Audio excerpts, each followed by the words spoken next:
깨미가 지금 죽음에 대해서 이제 관심을 가진 이유입니다. 하나는 개인적인 뭐 폐기력, 그다음 두 번째로는 보편성의 문제입니다. 그래서 죽음의 문제까지 간 사람에게 가장 중요한 것은 무엇일까요? 삶입니다. 그렇죠? 그것도 내일의 삶이 아니라 바로 오늘의 삶, 지금 여기에서의 삶입니다.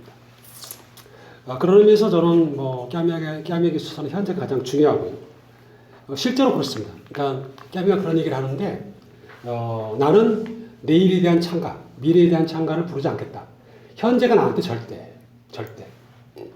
그러니까 깨미는 그 무신론자이기 때문에 절대라는 말을 비교적 잘 사용하지 않는데 절대라는 말을 사용하는 경우가 몇 군데가 있어요. 그 중에 하나가 현재입니다. 그 다음에 깨미에게 절대는 인간이 아니에요. 세계가 절대입니다. 세계. 그러니까 그런 면에서도 이제 사르트르와 이제 갈라지게 되는데 사르트르는 인간이 절대거든요. 근데 틀려요. 그러니까 깨미한테는 현재가 절대고 그 다음에 세계가 절대, 세계가. 그런 어떤 내일이 없고요, 미래가 없습니다. 이것은 깨미의 시간관에서 현재만이 의미를 갖는 것과 무관하지 않습니다. 깨미에게 저는 뭐 이런 표현을 쓰는데 개똥밭에 굴러도 뭐 저승보다 이식이 낫다라고 하는 이제 우리 속담이 있는데 이게 잘 적용되는 것이 아닌가 싶습니다. 아마 이 대목에서 깨미가 시프 신화 또는 인물에 대해서 큰 관심을 보이는 이유를 어느 정도 우리가 찾아볼 수 있지 않을까라는 생각이 듭니다.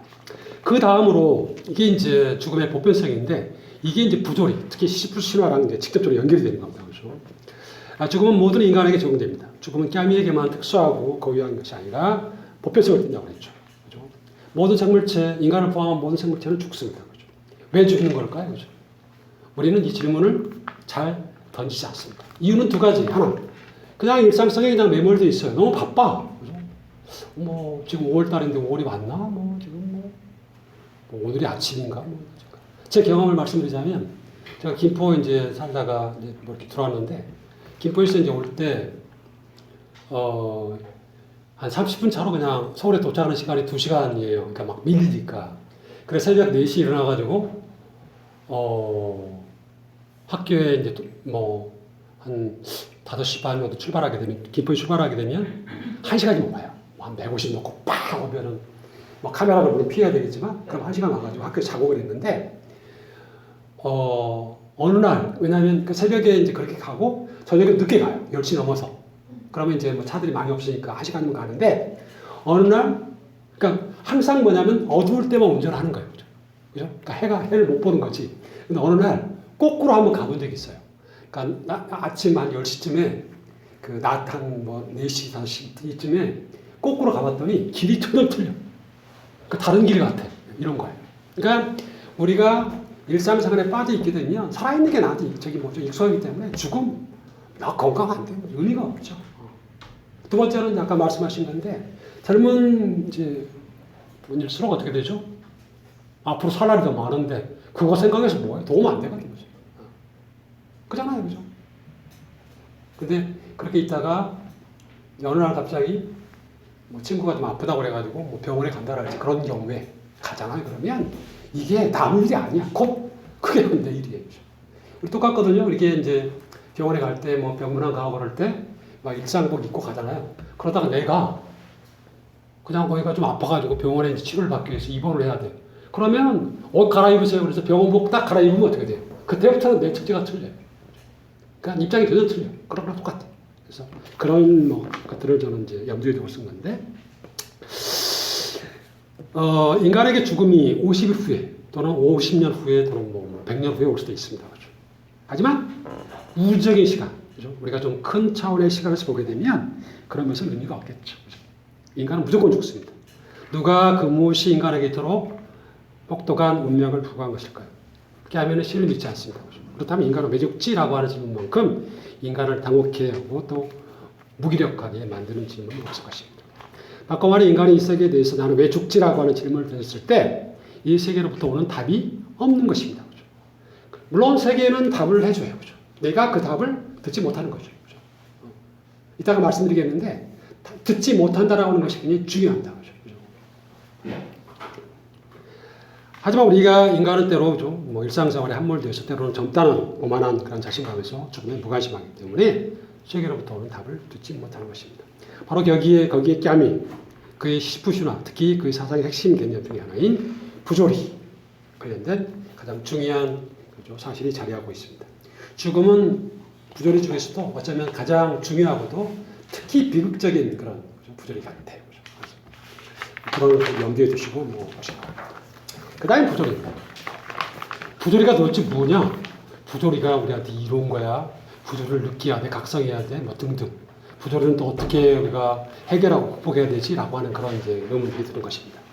꺄미에 따르면 부조리는 이온입니다. 이온. 절연입니다. 세퍼레이션 되는 거예요. 뭔가 단절입니다. 이게 감정. 이온의 감정. 그 다음에 이제 꺄미 그러면은 그 책 제목에도 있지만 결혼이 아주 유명하거든요. 결혼은 뭐냐면 이 세계와 인간 사이에 뭐죠? 그 통일이에요. 그죠? 그 통일이 뭐냐? 저는 그 꺄미 같은 경우도 그 고대 그리스죠. 그러니까 헬레니즘부터 영향을 많이 받았다고 생각하는데 헬레니즘으로부터 거의 뭐죠? 하이데거, 니체과예요. 그러니까 고대 그리스에 대해서 의미를 부여했던 사람들이죠. 그죠? 니체도 아시다시피 지금의 어떤 그 니체가 살던 동시대의 문화를 보면서 이거는 니힐리즘 대가당이다 해서 왜 그렇지? 계부학을 통해서 올라가죠. 거슬러 올라가죠. 쭉 올라가서 제일 나중에 만난 사람이 누구예요? 소크라테스와 플라톤이죠. 그러니까 니체는 뭐냐면 서구 유럽 문명을 지금의 어떤 상태로 빠뜨리게 한 당사자가 뭐예요? 책임 있는 사람들이 소크라테스와 저기예요. 플라톤. 왜? 그때 아폴론만을 중시했다는 거죠. 나중에 이제 우리 이동영 선생님께서 이제 뭐죠? 이제 그 비교의 탄생 독일을 시행하시면서 말씀하실 건데, 그건 아폴론만 딱 강조하고 디오니소스는 어떻게 돼요? 찾고 억압했다는 거죠. 근데 이 둘 사이에 어떤 밸런스, 균형을 유지하는 것이 좋다라고 하는 거 아니겠어요? 그러니까 지금 그러니까 니체가 살던 당시 어떤 그 세계의 어떤 그 문명 문화를 갖다가 제대로 되는 방향으로 끌고 나가기 위해서는 억압됐던 그 디오니소스를 갖다가 조금 좀 끌어올려야 되는 어떤 필요성 이걸 갖다 강조하고 있는 거죠. 똑같아. 근데 디오니소스 하게 되면 우리가 아시다시피 어둡고 욕망과 뭔가 뭐 이런 거잖아요. 이런 것들. 그러니까 그래서 그런 것들이 그래도 비교적 잘 자리를 잡고 있었던 게 초기 그리스라는 거죠. 니체 입장에서는. 하이데거도 똑같잖아요. 그죠? 우리가 아시다시피 존재의 소리, 그러니까 존재자와 존재인데 초기 그리스 사람들은 어떻게 되죠? 아무런 선입견이 없으니까 존재의 소리를 들었다는 거 아니에요. 존재의 목소리를. 그래서 그때 당시에는 나오면 시어다 이런 거였는데 현재로서 어떻게 되죠?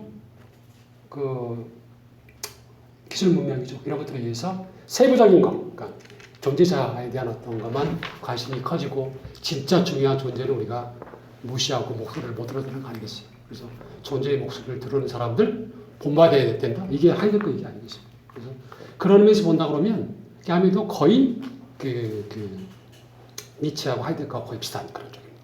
그러니까 인간과 세계 사이의 어떤 통일성, 그러니까 하나가 된 거, 균형 잡힌 그런 어떤 상태에 있다가 이 둘이 관계가 깨진 거예요. 그러니까 절연, 세계가 이렇게 평화스럽고 통일된 그런 모습을 보여주다가 갑작스럽게 이게 뭐지? 왜 그렇지? 라고 하는 그런 느낌을 주는 어떤 상태. 이게 부조리.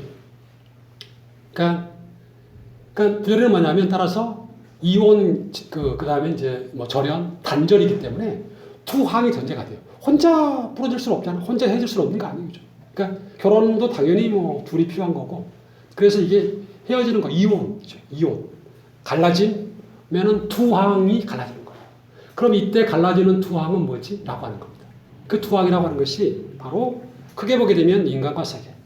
그러니까 어찌 보게 되면 세계와 인간이라고 하는 표현이 올라요. 그러니까 인간이죠. 그 다음에 이 세계는 뭐냐면 딱 그 세 가지 요소죠. 나, 타임, 그 다음에 뭐죠? 인간이 아닌 거예요. 그죠? 저는 이제 그렇게 보는데. 따라서 그 꺄미의 부조리를 설명하기 위해서는 일단 나와 나. 그죠? 그 다음에 나와 타자. 타임이죠. 그 다음에 나와 세계. 그죠? 이런 책상과 이런 것들과의 관계를 우리가 봐야 됩니다. 그러니까 그것의 어떤 통일된 모습, 이렇게 좀, 그러니까 결혼 상태에 있는 모습과 갈라진 모습이 무지라고 하는 거. 이게 저는 그 꺄미의 부조리를 이해하는 가장 측근이라고 생각합니다. 그런 거예요. 꺄미에 따르면 부조리는 이온 또는 절연의 감정입니다. 부조리라고 하는 것은 본질적으로 일종의 이온 또는 절연이다. 뭔가 톡 끊어진 느낌이죠. 절에는 투항을 전제로 합니다. 부조리를 구성하는 투항은 무엇일까요? 저는 그게 인간과 세계, 즉 나와 타자, 나와 세계 사이의 이원이나 단절이라고 봅니다. 야미는 우리가 일상생활에 함몰되어가지고 있을 때는 이런 이원이나 어떤 절연의 느낌이 없어요. 거기 나와 있는 대목이거든요. 거기는 이제 수시만 있는 거예요. 아침의 기상, 전차를 타고 출근, 사무실 혹은 공장에 보내는 4시간, 식사, 전차, 4시간의 노동, 식사, 수면, 그리고 똑같은 리듬으로 반복되는 월화수목금토. 이 행로는 대개의 경우 어렵지 않게 이어집니다. 그죠? 이거 어떻게 돼요? 우리들의 일상적인 삶이죠. 그죠? 여기에서 벗어나는 사람은 거의 없어요. 그죠? 그러니까 이렇게 되게 되면 그 들려주셨던 책 제목인데 차이와 반복에서 반복밖에 없어요. 그죠? 그러니까 오늘 내일 모레, 그죠? 한 달 전과 2달 전 똑같은 1년 전과 1년 전 똑같다. 그러니까 차이가 없죠. 그러니까 새로운 게 없는 거예요. 창조가 없는 거죠. 그러니까 이렇게 되면 습관적, 관습적이고 인습적이고 그다음에 그 타성태적이고 관성적인 그런 삶이 반복적인 삶이 계속되는 거예요. 그러면 다람이 쳇바퀴 도는 삶이 계속되는 거죠. 그러니까 전혀 변화가 없는 거예요. 새로운 게 없는 겁니다. 그러니까 지난 시간에 말씀드리자면 그러니까 상징계만이 지배하는 세계 속에 사는 거예요. 상징계가 벌어지는 틈, 그러니까 실제계가 상징계로 넘어오는 어떤 그런 것들을 경험하는 틈이 없어요. 그러니까 법칙 이런 것들이 그냥 유지되는 거예요. 그죠? 아, 그런가 보다. 이게 정상이지. 그죠? 이거. 우리는 보통 그 까미 얘기인데 세상에 대해서 살아가면서 세상에 대해서 질문을 던집니다. 이거 왜 이래? 그러면 보통의 경우는 어떻게 되죠? 답이 있어요. 그죠? 그 답이 있어야 또 살아. 그죠? 그런데 어느 날 갑자기 답이 없어요. 이거 왜 이래? 라고 하는 순간이 중요하다는 거죠. 그때부터 뭔가가 시작된다는 것입니다. 지금 제 경험 말씀드릴까요? 저는 시골에서 중학교를 다녔는데 고등학교를 갈 생각을 못했어요. 왜냐하면 그때는 그러니까 중학교 1학년만 되게 되면 집에 노동력을 제공했어야 돼요. 그 다음에 집에서도 중학교 중학교까지 나오면 장땡이야. 최고야. 왜? 네 이름 쓸 수 있고 한자 몇 자 알면 되는 거야. 그죠? 고등학교 없어요. 그러니까 똑같아. 중1, 중2 상황이 똑같아. 그러다가 어느 날 갑자기 중3 때 저한테 뭔가가 왔어요. 누가 와가지고 광배도 고등학교 안 가. 무슨 고등학교야? 가야지. 그래가지고 중1, 1학년, 2학년, 3학년, 1학기 때까지의 삶이 똑같아요. 반복이죠. 하다가 그때부터 나도 해야 되겠다. 머리띠 들어오고 앞에다가 딱 써놓고 고등학교 가자. 공부해야지. 이렇게 달라진 겁니다. 그런 거. 그러니까 뭔가 내가 이거 뭐지라고 하는 그런 어떤 계기죠. 우리 그런 거 있잖아요. 그러니까 그 어떤 일상생활에 계속되다가 뭔가 왜? 이게 왜 그러지? 그때부터 생활이 시작된다는 것입니다. 새로운 삶이. 이게 제가 보기에는 부조리의 핵심 같아요. 나 타자 세계는 우리에게 답을 해주지 않죠. 근데 어떻게 돼요? 실제로는 답을 해주고 있죠. 근데 우리가 아까 제가 말씀드린 것처럼 답을 듣지를 못하는 것입니다. 선생님들 불어로 부조리가 앞시로 뒷대예요. 그죠? 근데 거기에 보게 되면 어원상 불어로 보게 되면 수루가 귀머거리란 말이거든요. 그게 들어가 있대요. 그러니까 세상이 나한테 해주는 얘기를 내가 듣지를 못하는 거예요. 그러니까 먹먹하죠. 그죠? 뭔가 답답하죠. 그죠? 이런 상태가 바로 그래서 깨미 같은 경우는 아마 이건 잘 아시는 얘기인데, 그러니까 내 주위에 익숙했던 무대 장치가 무너지는 순간입니다. 그죠? 그러니까 비슷비슷하고 변화가 없는데 어느 날 갑자기 이게 왜 그렇지라고 하는 겁니다. 그래서 그런 생각입니다.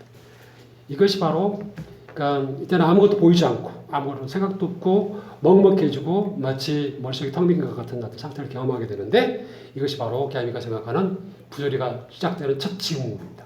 징후. 거기 그 인용음도 똑같은데요. 다만 어느 날 문득 왜라고 하는 의문이 솟아오르는 놀라움이 동반된 권태의 느낌 속에서 모든 것이 시작된다. 시작된다는 말이 중요하죠. 그러니까 그러니까 지금까지 이어졌던 과거와의 어떤 그런 단절 순간이죠. 그 다음에 그 아래 대목도 거의 똑같은 내용이 되겠습니다. 그러니까 부조리의 첫 징후. 어떤 경우에는 이게 왔는데도 불구하고 놓치는 경우가 있어요. 그죠? 우리도 그러잖아요. 그죠? 인간한테는 3번의 기회가 온다고 그러는데 운이 온다고 그러는데 그냥 지나가니까 못 잡는 거랑 똑같이 나한테 뭔가 새로이 출발할 수 있는 뭔가가 왔는데 내가 놓쳐버릴 수도 있고 이게 긴가민가 이렇게 그런 것도 있는데 하여튼 그런 순간이 있다는 것입니다. 그래서 그 보통의 경우는 이제 그 깨암에도 그런 표현을 쓰는데 사막이라고 하는 이미지를 많이 써요. 서유의 사막. 우리 어떤 의식 정신 상태가 극단까지 가서 비틀거리는 순간입니다. 그죠? 뭔가가 이해가 안 되고 뭔가가 주춤거리고 생각이 안 되는 그런 경우입니다. 그래서 세계의 두꺼움과 낯섦, 무서움 이런 것과 대면하는 순간입니다. 그래서 그 저는 그 이것과 관련돼 가지고 신경림 시인의 사막이라는 시가 아주 이걸 갖다가 잘 보여주고 있는 것 같아요. 제가 저기 아까 그 보여드린 그 책 있죠. 사르트르와 깨암이에서 그 저기 쓰면서 봤더니 국내에서 이제 뭐 문학과 철학을 이제 뭐 가지고 작업을 하신 김용석 선생님이 계시는데 그분이 그 신경림 그 시인의 사막이라는 시를 사르트르의 구토 감정에다가 비유를 했어요. 구토에다가 똑같아요. 그러니까 제가 보기에는 사르트르의 구토 감정과 그 깨암의 부조리 감정이 거의 비슷해요. 그러니까 20세기 초반을 살아가면서 그 오는 어떤 시대적인 감수성을 사르트르는 구토로 표현하고 깨암이는 부조리로 표현한 것 같은데 제가 보기에는 거의 똑같은 생각이 들어요. 그죠? 하여튼 그런 생각이 듭니다. 거기 시에서 갑자기 나는 사방이 낯설어졌다. 낯설어진 거. 늘 보던 창이 없고 창에 비치던 낯익은 얼굴이 없다. 그죠? 낯익은 얼굴이 없다. 산과 집, 나무와 꽃이 눈에 설고 스치는 얼굴이 하나같이 멀다. 다 낯선이거든요. 그러다가 쭉 오셔가지고 밝아지는 느낌, 그 다음에 해방감, 자유입니다. 그리고 맨 마지막에 보시게 되면 눈앞에 펼쳐지는 것이 또 다른 사막이면 왜 모르냐만. 그러니까 이게 뭐냐면 평소 잘 지내다가 어느 날 갑자기 사막, 어떤 사유의 사막이죠. 들어가서 이거 왜 그러지? 하다가 그때 가게 되면 아무것도 안 보이고 안 들려. 그러다가 다시 뭔가가 세상이 보이기 시작해. 들리기 시작해. 그러다가 또 어느 날 갑자기 안 보여. 또 그러니까 이 반복이 되는 거거든요. 우리 그런 거 있죠. 어떤 위기 상태에 빠지고 한참 잘 지내다가 또 위기에 닥치게 되면 그러니까 그런 어떤 이제 벽이라고 하는 것이 그러니까 뭐 우리가 정복을 하고 넘어서게 되면 또 나타나는 똑같은 거예요. 그런 식입니다. 그래서 그런 어떤 사막, 그러니까 뭐 어찌 보게 되면 인생, 부조리, 뭐 구토 이런 것들을 제가 보기에는 아주 잘 문학적으로 형성하는 시라는 생각이 듭니다. 예를 들어보겠습니다. 나와 나 사이입니다. 선생님 뭐 약주들 좋아하세요? 저는 뭐 술을 잘 안 먹고 뭐 그런데 젊었을 때 만땅이 돼가지고 집에 가가지고 이제 한 3시 뭐 2시쯤 되게 되면 이제 물이 막 목이 타잖아요. 같이 가잖아요. 그럼 엉금은 기어가지고 화장실에 가요. 그럼 뭐 수돗물 막 마십니다. 그러다가 이제 뭐죠? 그 앞에 있는 거울에 있는 나를 봐. 뭐 이게 뭐 난지 괴물인지 몰라요. 그렇게 낯선 나가 없어. 이게 나야. 그러니까 특히 저 같은 경우는 보통의 경우는 우리가 자신의 얼굴을 못 보죠. 그죠? 뭐 아침에 나올 때는 그래도 거울 보게 되면 그래도 이제 뭐죠? 뭐 이렇게 머리도 감고 뭐 수염도 깎고 그런 거니까 그래도 비교적 단정한 것인데 새벽 4시, 3시 일어난 나의 모습은 어떻게 돼요? 부시부시 해가지고 뭐 안경도 안 끼고 그래가지고 나를 보게 되면 이게 괴물인지 난지 몰라요. 그죠? 나가 나한테 그렇게 낯설 수가 없어요. 그런 겁니다. 선생님 자기 손 보세요. 그죠? 평상시에는 이게 익숙하니까 어떻게 돼? 그냥 넘어가요. 근데 어느 날 갑자기 봤더니 괴물이야. 이게 왜 손가락이 이렇게 벌어져 있지? 이게 왜 그러지? 괴물이에요. 그죠? 그죠? 그럼 낯설어. 타인 말할 나위 없죠. 그처럼 다정했던 타인이 어떻게 돼? 나한테 괴물이에요. 그죠? 선생님 요새 뭐 제가 잘 들은 예 중에 또 깨암이가 직접 들고 있는 예거든요. 요새는 전화박스 없죠. 그죠? 전화박스에서 저 아래에 있는 전화박스에서 사람들이 통화를 하는데 무슨 얘기인지 몰라. 저는 경험했어요. 뭐냐고. 근데 요새 요새는 잘 안 그렇죠. 요새 막 그런 게 있죠. 이제 그 프랑스 있다가 우리 저기 왔더니 사람들이 저 앞에서 걸어오는데 뭔가 혼자 막 주글주글 거려요. 봤더니 전화를 받고 있는 거야. 핸즈프리 귀에다가 꽂고. 저는 그때 그게 뭔지 몰라가지고 그때 그랬거든요. 저 사람 돌았나? 미쳤나? 그 혼자 막 이렇게 주글거리지 이런 거예요. 이해가 안 가는 거예요. 이런 것들. 그 다음에 쌤들 어떠세요? 내가 이 뭐죠? 뭐 이런 세계와의 관계에서 그 느끼는 감정이 있죠. 이러면 뭐 쌤 지금 이건 뭐 우리가 책상 그러니까 책상인데 이거 어느 날 갑자기 내가 좀 뭐 갑자기 제 책상에 나한테 거부를 하는 것 같아. 그죠? 그 사르트르가 들고 있는 얘기입니다. 집에 들어가는데 손 문잡이가 손잡이가 나를 거부해. 좀 갑작스럽게 이게 뭐지? 내가 쓰는데 이게 뭔지를 몰라. 이게 왜 그런지 느낌. 그러니까 이게 내가 돌았나? 내가 정신 이상인가? 근데 문제는 뭐냐면 그때 나의 정신이 가장 먼저 명석한 상태라는 거죠. 그죠? 깨어있는 상태. 그러니까 평상시에 일상성에 함몰되어 있으면 못 느끼는 거예요. 그냥 다 일상성이잖아요. 그러니까 모든 도구는 우리가 하이데거적 용어로 도구성과 뭐죠? 편의함이죠. 편리함이죠. 그거에 의해서 다 재단돼요. 이거는 그냥 우리가 책상이니까 단단해야지. 앉으면 편해야지. 모든 거. 이거는 빠르게 작동해야지라고 하는 거거든요. 근데 우리가 이것의 진짜 모습을 본 적이 없죠. 근데 어느 날 갑자기 이게 진짜 모습을 나한테 보여줘. 당황스럽잖아요. 그죠? 타인도 그렇게 나한테 친절하다가 갑작스럽게 그의 본 모습을 보여주는 거예요. 막 사납고 이런 거. 얼마나 무서워. 그런 상태에 빠질 때 꺄미, 이게 왜 그래? 세상이 왜 그래? 요새 우리 나훈아 노래 있잖아요. 그죠? 소크라테스 너 왜 그래? 그거. 그죠? 그래서 그런 상태라고 하는 것이 부조리가 나타나는 첫 징후라는 거죠. 그리고 그때 비로소 그 꺄미에 따르면 우리들의 새로운 삶이 시작된다는 것이죠. 이게 중요한 거예요. 그 낯섦들입니다. 그 다음에 그 중에서도 가장 우리가 좀 낯설게 느껴지는 게 뭐냐면 죽음이라는 거예요. 꺄미는 이렇게 얘기를 합니다. 삶은 마땅히 죽음에 이르는 것인데 이건 뭐 너무너무 당연한데 인간이란 화형태 지피는 장작. 그러니까 죽음은 우리한테 있어서 영원한 타자, 절대적 타자. 그러니까 레비나스가 얘기했던 절대적 타자를 넘어서는 거죠. 죽음은 어떻게 돼요? 그러니까 나한테 오긴 오는데 언젠가 내가 맞이해야 되는데 절대적 타자.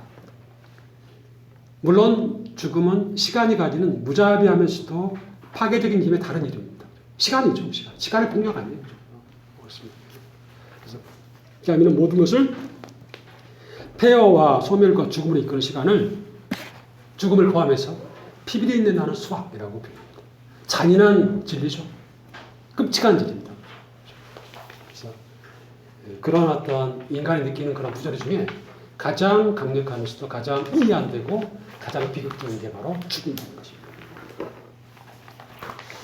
그럼 이처럼 죽음을 포함한 부조리에 대한 어떤 어떤 대안 이런 것이 되겠는데 부조리가 어떤 의미를 가질까요? 겉으로 보게 되면 뭐 긍정적인 의미를 가질 것 같거든요. 근데 한번 생각해 보세요. 우리의 삶이 그런 어떤 부조리적인 각성의 어떤 연속이라고 생각해 보세요. 그럼 못 살아요. 그러니까 그래도 뭐 일상적인 생활에서 그래도 조금 좀 편안하게 그냥 뭐 좀 안심하고 보낼 수 있는 시간과 공간이 있어야 되겠죠. 그죠? 그래야 살아가는 거 아니에요. 매 순간이 이상해? 이해가 안 되는데 그러면 어떻게 돼요? 이건 못 살아가는 거예요. 이거는 정신줄 아니에요. 그러니까 제가 보기에는 부조리는 뭐냐면 가끔 느껴야 돼요. 그리고 빠져나와야 돼요. 아까 시경님 시인의 그 시에서 사막에 갔다가 거기서 경험하고 낯설음을 경험하고 빠져나오고 다시 또 이런 거예요. 저는 뭐 그런 생각이 드는데 짜장면 좋아하시죠, 스님들? 그죠? 라면 좋아하시죠, 그죠? 우리 이거 매일 먹어봐. 모르겠어요. 사람 죽을 것 같아. 근데 가끔 먹어줘야 돼. 가끔. 그죠? 그렇지 않을까요? 그러니까 저는 부조리라고 하는 것이 그런 것이 아닌가. 즉 우리한테 도움이 돼요. 우리 인생에. 그러니까 부조리를 각성하고 느끼게 되면 우리의 어떤 삶 자체가 고양될 수 있는 어떤 그런 좋은 기회입니다. 근데 또 하나 이제 우리가 염두에 둬야 될 것은 꺄미적인 시각에서 일상성이 함몰되어서 살아가는 삶의 가치는 있지만 낮아요. 제로예요, 거의. 그러니까 그런 어떤 상태에서 오늘 내일 똑같이 반복되고 어떤 습관적이고 타성태에 젖은 어떤 삶이라고 하는 것은 70년, 50년 곱하기 0 해봤자 삶의 가치가 0이에요. 근데 부조리를 각성한 순간부터 딱 삶의 가치가 고양이 돼요. 무한대로. 따라서 하루를 살든 10일을 살든 1년을 살든 곱하기 무한대하게 되면 삶의 가치가 무한대. 그러니까 인간들이 어떻게 되죠? 꺄미 생각으로는 부조리를 각성하라 이거예요. 그럼에도 불구하고 어떻게 돼요? 그러니까 우리가 사는 삶의 모든 순간을 갖다가 다 부조리만 각성하고 살아. 못 살아요. 왜? 정신병이 되니까. 그래서 저는 부조리라고 하는 것이 긍정적인 의미에서의 어떤 우리의 삶의 어떤 도약의 계기라고 그럴까 이런 것이라고 봅니다. 그리고 이제 거기에 빠졌다가 각성하고 빠져나오고 다시 이런 어떤 반복이죠. 그러니까 창조적인 반복이라고 볼까? 건설적인 반복이 필요하다는 것입니다. 이런 점을 고려해서 까미는 시프트 실화에서 보통 사람들이죠. 그러니까 아까 말씀드렸다시피 그 하이데거에서 다스마니 보통 사람들입니다. 보통 사람들이 이 이제 뭐죠? 그 부조리를 극복하는 방식으로 그 세 가지를 제시하고 있습니다. 하나는 뭐냐? 그 자살이에요, 자살. 두 번째가 뭐냐면 종교 희망입니다. 세 번째가 뭐냐면 반항입니다. 자살은 그 기암에 따르면 부조리를 극복하는 어떤 그 성공하는 방식, 좋은 방식이 아니에요. 실패입니다. 왜냐? 아까 제가 말씀드렸다시피 부조리라고 하는 것은 두 항이 결합됐다가 이제 갈라지는 것인데 자살은 뭐냐면 그 부조리를 형성하고 있던 한 항이죠. 내가 없어지는 거예요. 내가 무가 되는 거예요. 그러니까 내가 내가 아무리 세상에 대해서 질문을 던져도 답이 없어. 그래서 에라 모르겠다. 내가 그냥 이런 건데 선생님들 어떠세요? 내가 죽어도 세상은 돌아가요. 특히 이제 중요한 역할을 하다가 어떤 뭐 부서나 뭐 그런 데서 중요한 역할을 하다가 그런 얘기를 하는 경우가 있거든요. 내가 죽으면 세상이 돌아가나 봐라. 그런 거거든요. 천만의 말씀이에요. 그러니까 네가 없어져도 세상은 돌아가요. 그러니까 부조리를 극복하기 위해서 내가 그냥 자살하면서 죽는다? 그러면 어떻게 돼요? 그냥 하나님 내가 없어지는 거예요. 그러니까 그 깨함에 따르면 이거는 부조리를 극복하는 좋은 방법은 아닌 거죠. 실패인 거예요. 두 번째는 종교 희망입니다. 물론 만약의 경우 그 이제 신이 살아계셔요. 그러니까 딱 존재한다라고 가정하게 되면 부조리가 없어야 돼. 모든 게 다 조화롭잖아요, 그죠? 내가 신자야 그러면 이 세상에는 부조리가 없죠. 내가 지금 현재 괴로워도 언젠가는 뭐 이렇게 다 역사가 돼 있으니까. 근데 그러면 이제 그 무신론자이기 때문에 어떤 식이냐면 신에 의한 어떤 그런 섭리를 믿지 않아요. 그러니까 내가 그냥 부딪히는 것이 나한테는 모든 것이죠. 그런데 종교라고 하는 것은 현세에 있어서의 어떤 그런 기복 종교도 있지만 특히 내세를 강조하거든요. 죽고 난 다음에 너가 천국을 가는 것이다. 꺄미를 믿지 않아요. 아까 제가 뭐라고 그랬어요? 꺄미의 시간관에서는 미래가 없어요. 그렇죠? 현재밖에 없어. 그러니까 내가 죽어서 저기 천국에 갈지 지옥에 갈지 누가 모른다는 거예요. 이게 꺄미가 종교를 거부하는 이유예요. 희망. 그러니까 헛된 희망을 꿈꾸지 말자는 겁니다. 그다음에 또 하나. 그러니까 이게 이제 꺄미 사상에서 현재 그 미래를 그러니까 의미 부여하는 게 뭐냐면 꺄미가 이제 나중에 그 후반기 사상에서 반항적 인간을 이제 출간하고 한 다음에 꺄미 그 사르트르 진영과 대폭 이제 분쟁이 붙어요. 논쟁이 붙습니다. 그때 문제가 됐던 게 바로 이거예요. 사르트르는 혁명 좋다 이거예요.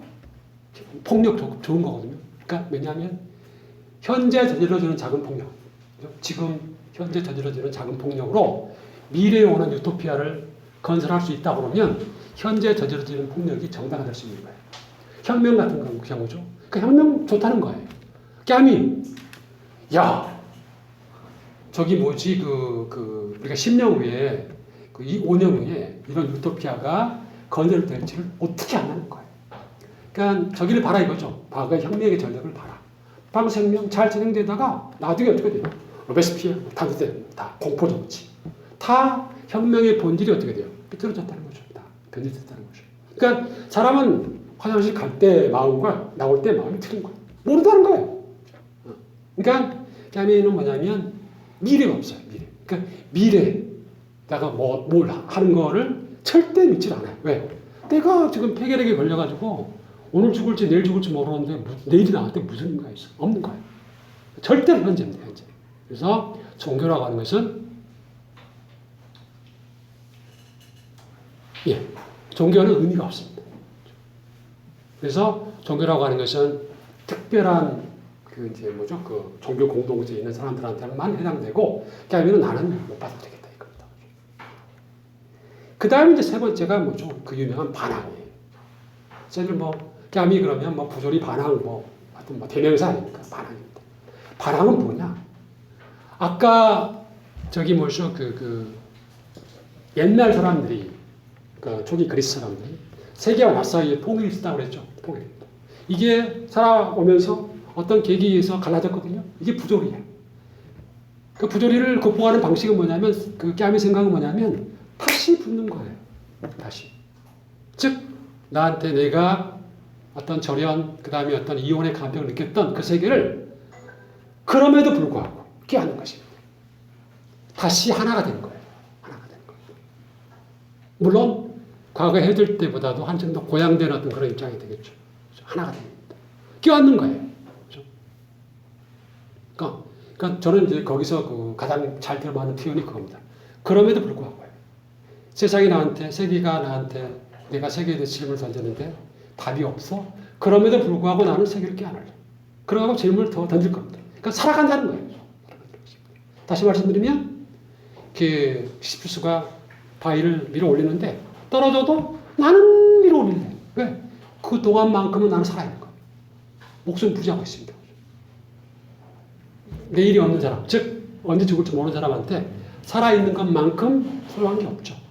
그때 내가 아무리 힘든 일을 하고 있더라도, 그죠? 나한테 어떤 악조건이 있더라도 살아만 있어라고 하는 것이 내일 죽음을 앞에 둔 사람한테는 가장 중요한 거죠. 산다는 것입니다.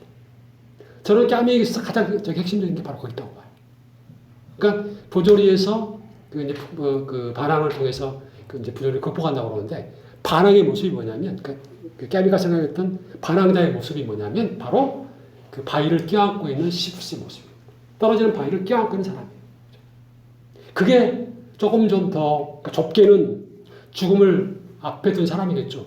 버킷리스트를 받았어. 당신 내일 모레 저기 뭐죠? 그 뭐 한 달 후에 죽습니다. 의사한테 선고를 받았어요. 그러면 그 사람한테는 뭐 어떻게 돼요? 한 달 후에 살아있는 게 제일 중요한 거예요. 그죠? 그것밖에 뭐 없겠죠. 쌤들 그런 그 경험 없어요? 나 젊으니까. 저는 의사 앞에만 서면 겁나요. 지금 어저께 그 뭐죠? 코로나 백신 뭐 이렇게 예약을 했는데 겁나 죽겠어 지금. 그죠? 뭐 아즈네칸가 뭐 에이제트 뭐 백신 이거 뭐 부작용 있다고 그래가지고 나한테 떨어지면 어떡하나 뭐 괜히 걱정되는 거예요. 그 다음에 이제 뭐죠? 어디 아파서 뭐 찍잖아요. 그럼 의사가 한번 뭐 엑스레이 봅시다 라고 얘기를 하면은 겁이 나요. 네. 그 양반이 나한테 떨어지는 게 뭐죠? 그 판결이야 판결이죠. 선고예요. 뭐 그 사람이 앞으로 건강합니다. 그러면 내가 20년 살지, 뭐 15년 살지. 아이고 뭐 이게 뭐가 있어가지고 뭐 저기 뭐 수술도 어렵고 뭐 한 뭐 3년밖에 안 되겠는데. 그러면 그게 답이야. 그게. 그러면 나한테 모르겠어요. 내가 정말 뭐 죽음을 초월할 수 있으면 그러는데 만약에 인간적인 순수하게 인간적이라면 그런 선고를 받고 내가 3년 후에 나한테 제일 중요한 게 뭐겠어요? 살아있는 거 아니겠어요? 그거밖에 없어요. 모르겠어 뭐 목숨을 초계와 같이 그런 사람 있으면 나와보라고 그래요.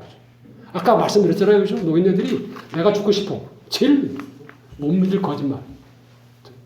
그래서 그런 것이 아니니까. 그래서 그런 반항, 그러니까 세계를 끼워안는 거. 그러니까 이혼 상태의 어떤 세계를 타자 세계를 내가 다시 끼워안는 것입니다.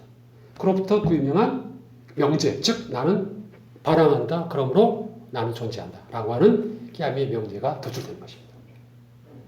자, 불어 한마디. 주문하고 또 동극주시. 그러니까 데카르트의 그 코기터죠.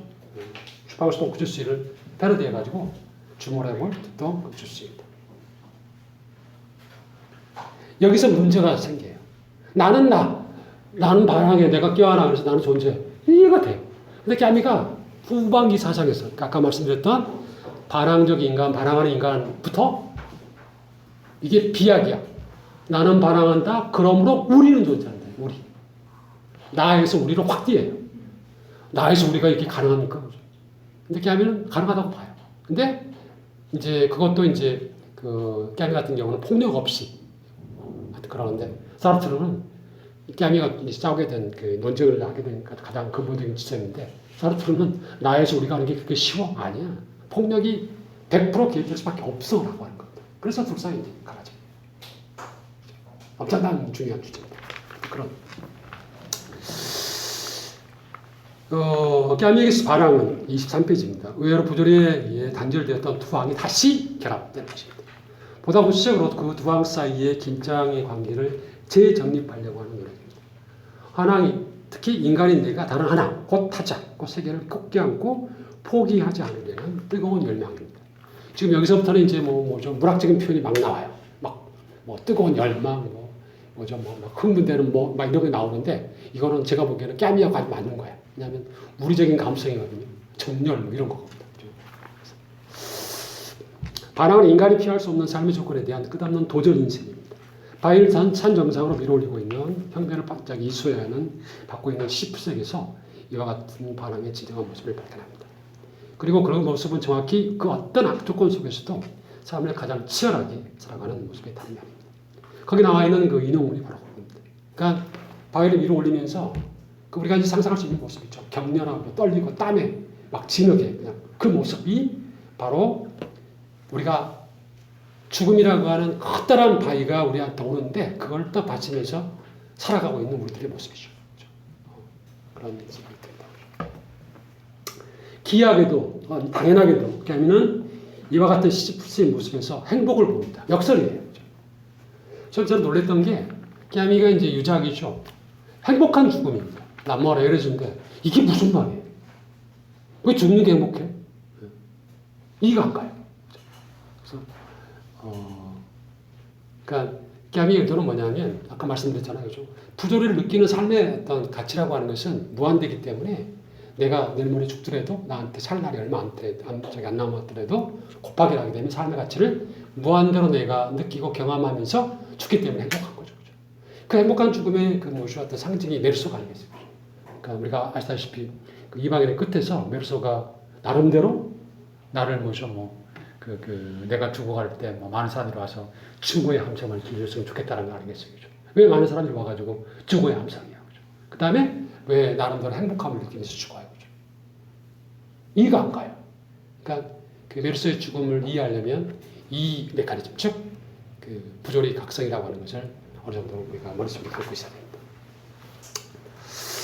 삶을 향한 거부할 수 없는 움직임, 곧 주어진 삶의 한순간도 놓치지 않는 집념어린 태도입니다. 지금 어떠세요? 우리 그 젊은 친구들. 저도 우리 딸내미 지금 젊으니까 그런 얘기를 하는데, 봐요. 물론 열심히 살아요. 당연하죠. 지금 좀 바깥의 세상이 어려우니까 열심히 사는데, 혹시라도 내가 젊기 때문에, 그죠? 젊기 때문에 나를 갖다가 좀 느슨하게 내 스스로가 나를 방치하는 경우는 없을까라는 생각이 드는 거예요. 저도 옛날에 그랬으니까. 분명히 있을 거거든요. 하다가 그냥 한 달이 가버렸어. 그러니까 가끔 그런 얘기를 하거든요. 하다가 잘 안 됐어. 괜히 헛수고한 것 같아. 등등이야. 그런 거죠. 근데 그때 그 걔가 또 젊은 친구들이 정말로 나의 삶의 한순간이라도 놓치지 않으려고 정말로 최선을 다해서 바위를 밀어 올리는 것처럼 온 힘을 다해서 밀어 올렸느냐라고 하면은 그때는 글쎄. 보통의 경우는 자기가 자기 자신을 판단할 때는 제가 양보를 할 수밖에 없죠. 왜? 나의 삶이니까. 그래도 너 열심히 살았어. 도닥도닥 해줄게. 그런 게 보통 아니야. 그죠? 우리 입시 끝나고 나서 쓰담쓰담 하잖아요. 그죠? 수고했어.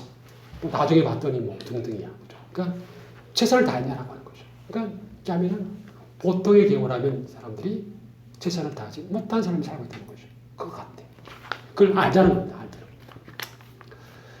그런 태도는 성실성의 다름 아닙니다. 물론 진정성, 성실성에서 진정성을 강조하는 분들은 성실성을 이렇게 낮게 평가하는 사람도 있지만 성실성이 다름 아닙니다.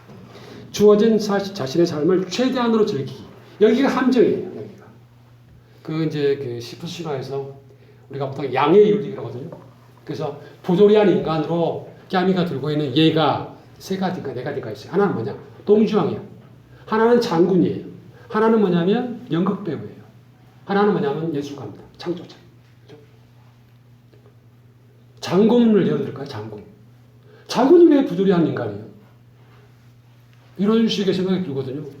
사람이 사람을, 그러니까 개인이 개인을 죽이잖아요. 그럼 살인죄예요. 그죠? 살인이죠. 벌받아야 되죠. 그죠? 근데 장군이 전쟁터에 나가서 100만 명을 죽여봐. 그러면 사람들이 박수 쳐요. 그죠? 이게 양의 윤리야. 그러니까 그 장군은 전쟁터에서 자기가 할 바를 최선을 다해서 했다는 거죠. 그죠? 그러니까 역설이야, 역설. 그 양의 윤리예요. 물론 양의 윤리가 물론 깨미한테는 퀄리티, 질의 윤리도 가져온다고 그러는데, 그 다음에 연극 배우예요. 연극 배우의 삶이 어떤 사람한테는 그거 다 가짜 사람 아니야? 라고 하는 거거든요. 우리가 지금 뭐 저기 탤런트들 보게 되면 뭐 최불암, 뭐 신구, 뭐 원로들이 돼 있죠. 우리 얼마 전에 윤여정 상 받고 막 그러잖아. 그런 사람들의 삶을 보고 다 당신들 다 뭐 어떤 저기 인물 역할을 했는데 다 가짜 삶이잖아 라고 우리가 얘기할 수도 있는 거거든요. 근데 깨미 생각은 뭐냐면 그렇지 않아. 인간이 살면서 그 자기 어떤 인물만을 저기 뭐 살아갈 뿐인데 영국 어느 사람들은 무대에서 왕도 됐다가 거짓도 됐다가 뭐도 됐다가 수많은 삶을 양적으로 많이 살았다는 거죠. 그러니까 살아볼 만한 삶이라는 거예요. 작가도 똑같아. 예술가도 그렇고. 그 다음에 동지왕도 그렇고. 그래서 그 많은 사람들이 이제 그 뭐죠? 이제 시프트 신화에서 깨미가 제시한 양의 윤리를 놓고 이게 뭐냐라고 얘기를 합니다. 그러니까 아까 제가 말씀드렸다시피 그 자기한테 주어진 삶의 가치를 극대화시키는 거예요. 부조리를 그 뭐죠? 각성하면서. 그러니까 장군이 전쟁을 하면서 얼마나 많은 그런 느낌을 주겠어요. 내가 인간으로 태어나가지고 인간을 죽여? 근데 죽일 수밖에 없는 상황이잖아요. 그러니까 부조리함을 느끼면서 그걸 갖다 저기 뭐죠? 그러니까 최선을 다해서 타파라는 거죠. 극복하는 겁니다. 뭐 그런 것 같아요. 그죠? 근데 만약에 이 경우 그 살인범이 전과 1범이 아니라 전과 50범 막 박수 이건 아니잖아요. 그러니까 그 양의 윤리가 자칫하게 되면 그런 식으로 오해를 할 수 있는 어떤 그런 부분도 없지 않아 있습니다. 최선을 다해 자기를 실현하기, 죽음이 모든 것을 앗아가는 무의미 속에서, 그러니까 농상스인가 보죠. 넌센스에서 열심히 살아가는 의미, 센스를 갖다가 창출해자라는 것입니다. 깨미는 이렇게 부조리 극복의 방식으로 제시하고 있고, 행복과 부조리는 같은 땅이 낳은 두 아들이다라고 해서 그 쌍을 지어 놓고 있습니다. 예. 이렇게 해서 우리는 이제 깨미 시프 실화를 중심으로 부조리, 죽음, 반항 사이의 관계를 보았습니다. 그 과정에서 다음과 같은 질문에 답을 하려고 노력을 해보았습니다. 즉, 깨미는 어떤 이유에서 시프라는 신화적 인물에 큰 관심을 갖게 되었는가요? 그 이유에는 당연히 깨미의 인간에 대한 사랑이 포함되어 있습니다. 하지만 놀랍게도 깨미는 인간에 대한 사랑을 직접적으로 표시하지 않습니다. 왜냐? 아까 말씀드렸다시피 깨미한테 있어서 인간은 절대 가립니다. 그렇죠? 그러니까 깨미 많은 사람들이 이제 깨미 그러면 그 사르트르보다 훨씬 더 인간적인 인간미, 인간적인 사랑, 휴머니즘 얘기를 하는데 제가 보기에는 깨미의 휴머니즘은 뭐냐면 자연 속에서 세계 속에서의 일부로서의 인간 같다. 그러니까 인간을 인간 중심주의라고 하는 함정에는 빠져 있잖아요. 최소한. 그래서 저는 뭐 그런 말씀을 드리고 싶고. 그래서 인간은 절대라기보다는 그저 세계의 일부의 어떤 인간입니다. 이런 입장이기 때문에 깨미는 인간과 세계와의 통일성의 회복입니다. 그러니까 저는 깨미스 미학, 사르트르의 미학 이런 것들이 이제 저는 관심사인데 그러면서 많은 이제 그 깨미 전공자들이 하는 얘기가 깨미의 미학의 특징은 뭐냐면 그러니까 상실한 세계의 통일성에 대한 향수예요. 아까 말씀드렸잖아요. 그러니까 그 고대 그리스 사람처럼 그죠? 그러니까 처음에 이 세계에 등장했던 그 고대 그리스 사람들이 아무런 이해관계 없이 그러니까 정말 그 좀 백지 상태라고 그럴까? 따블라 하자. 백지 상태에서 세계를 받아들이는 그런 상태, 통일된 상태를 우리가 놓치고 있다는 거죠. 왜? 부조리를 겪으면서. 그러니까 그런 상태를 그리워하면서 문학작품이 이게 가능하잖아요. 그렇죠? 왜냐하면 이게 상상이니까. 그러니까 자꾸 문학작품 속에서 우리가 이런 것들을 잃어버렸어. 이런 것들은 우리가 그리워해야 돼. 라고 하는 것들을 계속해서 반복함으로써 현실에서는 쉽게 부조리를 극복하지 못하는 것을 문학작품에서는 하자라고 하는 것이 깨미의 미학입니다. 그렇게 하고 그것도 개인적인 차원에서 그리고 집단적인 차원에서.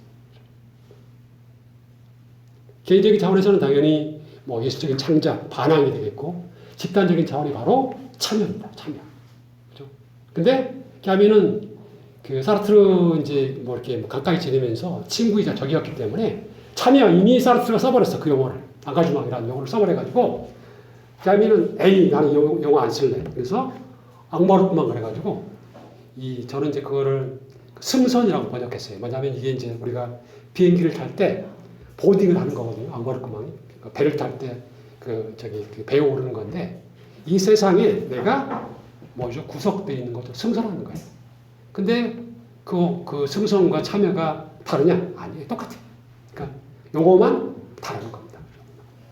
그래서 아까 제가 보여드린 책 있잖아요, 그죠? 그 사르트르와 까미 대결에서 이 책의 앞에 부분은 뭐 다 이제 뭐 아시는 부분들인데 마지막 부분이 뭐 이거는 이제 죄송합니다. 제 자랑이 되어버렸는데 사르트르와 까미의 미학을 비교한 책이 없어요. 논문이 없어. 그래서 제가 그 앙바르크망하고 앙가주망의 차이를 그래도 똑같은데 그러니까 둘 사이에는 그런 게 있잖아요. 그죠? 그러니까 사람들이 천재 똑똑한 사람들은 요만큼 차이가 큰 차이야. 그죠? 그죠? 자존심 싸움이니까. 그래서 그 두 사람들이 거의 똑같은데 뭐 부조리와 구도도 똑같고 다 똑같은데 그런 어떤 그 자존심, 그러니까 약간의 차이가 그들을 완전히 갈라지겠다라고 하는 그런 내용입니다.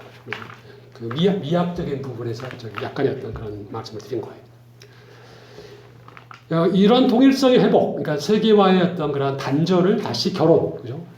껴안는, 그죠? 그런 통일성의 회복의 노력이 곧 반항의 달고입니다. 우리 인간의 경우 그가 살아있다는 것, 그가 살고 있다는 것은 결국 그가 지금 여기서 죽음과 시간과 치열한 전쟁을 벌이고 있다는 것의 다른 표현입니다.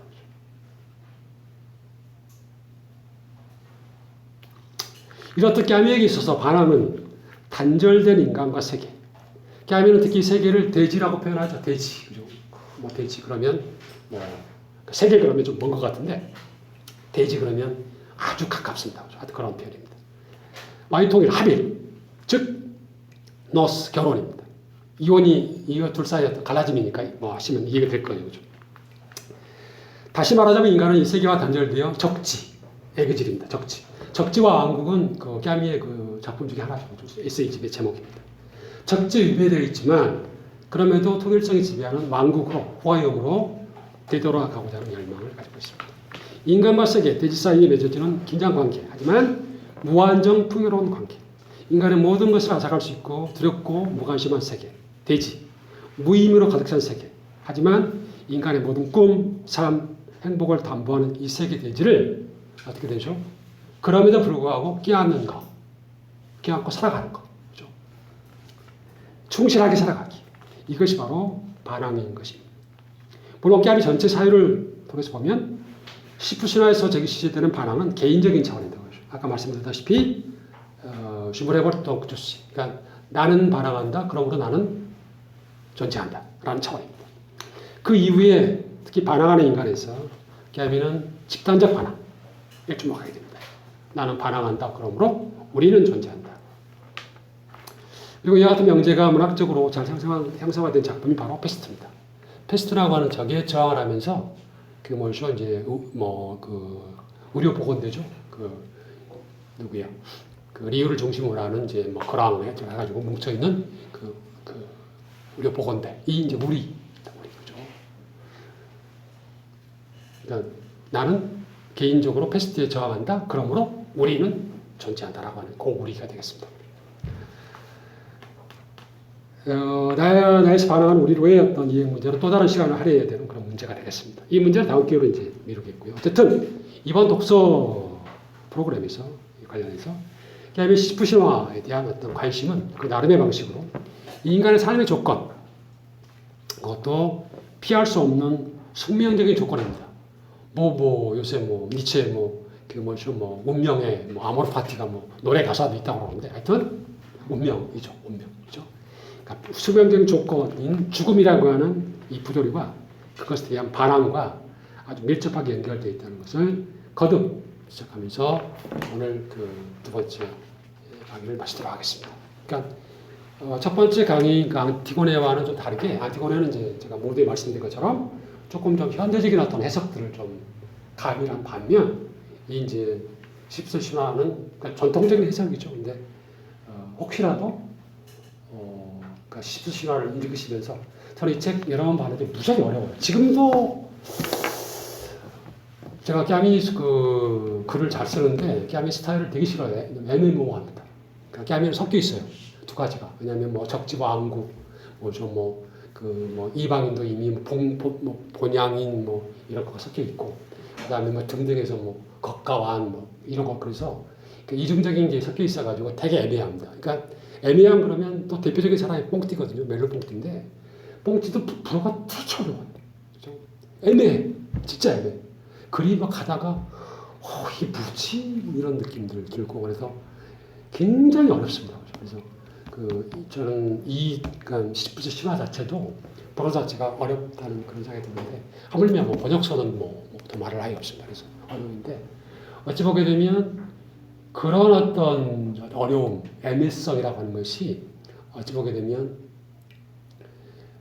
이 세계와 나 사이에 이 껴안은 상태, 그러니까 경계가 확 지어지지 않고 섞여 있음이죠. 그러니까 멜랑되었다고 그러는데 섞여 있음, 경계가 흐트러져 있음을 갖다가 표시하고 있는 것이 아닐까 싶습니다.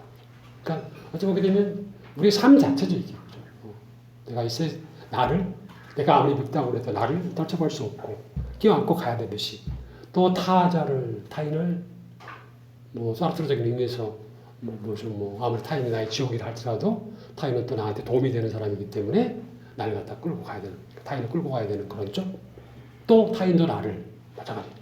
그 다음에 이 세계 대지 등등과의 관계에서 내가 끌고 가야 되는 그런 것이 아닌가 싶습니다. 어찌 보게 되면 그게 그러니까 우리가 인간 사유한 생각을 갖고 있기 때문에 많은 경우에 우리가 그 인간 중심주의죠. 우리가 포스트 모던 해서 포스트 구조주의 그래서 많은 이제 비판들을 한 것인데 인간 중심주의적인 어떤 그런 점에서 조금 탈피를 해서 좀 시야를 넓게 가지자라고 하는 그런 점에서는 제가 보기에는 깨알 같은 경우는 일찍 포스트 모던적인 사유를 선취했다고 볼 수가 있습니다. 저의 생각이에요.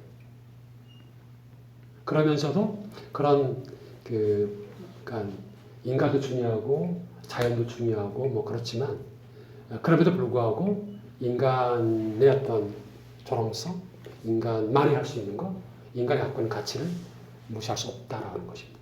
이게 이제 저의 결론이에요. 야미를 제가 읽으면서 고민했던 것들, 특히 이제 신화도 그렇고 이런 것들입니다. 그래서 그런 것들과 관련지어서 혹시라도 특히 부조리 개념과 반항 개념과 관련지어 가지고 그 십수신화를 읽으시면서 조금 좀 선생님께서 이제 어렵게 생각하시는 부분들, 이해가 조금 좀 덜 갈 수도 있는 부분들을 제가 약간 좀 세멘트 해가지고 약간 좀 빈틈을 조금 좀 메꿔드렸다라고 생각하시면 될 것 같습니다. 혹시 질문 있으시면 주시기 바랍니다. 그거 까는 돼지라고 했죠? 예. 그거는 때려. 예. 인간에 대해서 예, 거의 똑같습니다. 그러니까 섹스피어리 같은 경우에는 대지를 그러니까 끈이 연결되어 있는데 대지에서만 이렇게 수평적으로 보는 것보다는 위에서 보면은 인간에 대한 시야가 다른 거죠. 그 베르베르를 할지 이런 사람들이 이제 나무를 할지 또는 우주에서 이렇게 바라보는 인간에 대한 시선이 있거든요. 그런 걸 보시게 되면 그러니까 인간이 인간에 대해서 갖고 있는 그런 관점, 그러니까 인간 중심주의적인 그런 관점에서 탈피. 그러면 좀 더 폭넓게 조망하는 게 가능하죠.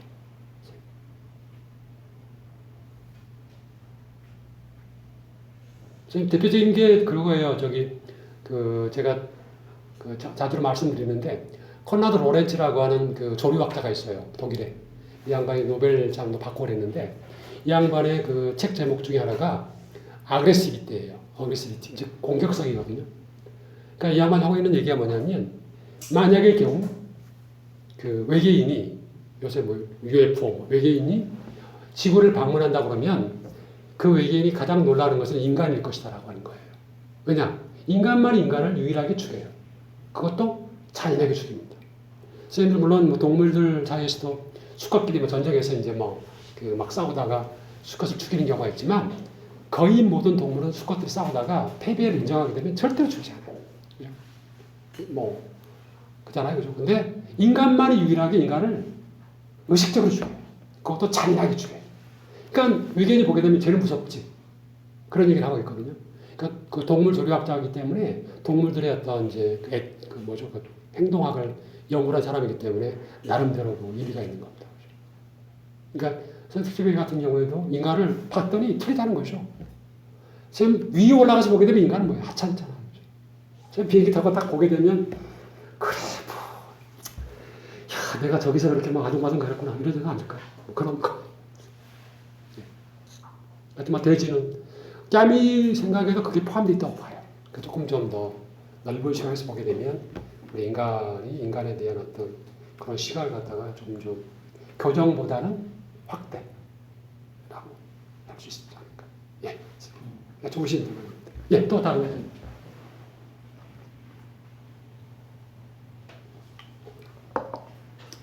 그다음 선생님 저기 그때 뭐 햄릿하고 악령에 대해서 좀 생각해 봤는데 까미는 자살이 정답이 아니라고 그랬잖아요. 그 다음에 킬러프도 제가 보기에는 관념인 것 같아. 그러니까 신인 그래가 자살을 통해서 어떤 죽음에 대한 공포랄지 인간의 조건을 극복할 수 있다. 제가 보기엔 거짓말이에요. 그러니까 도피의 수단 같아. 그 다음에 햄릿 같은 경우에는 만약에 햄릿이 자살했으면 역시 실패라고 봐요. 그러니까 어떤 경우에도 자살은 그러니까 논리적인 의미에서 생성이 못 돼요. 그러니까 미해결이에요. 제가 보기에는 그러거든요. 그러니까 해결이 안 돼요.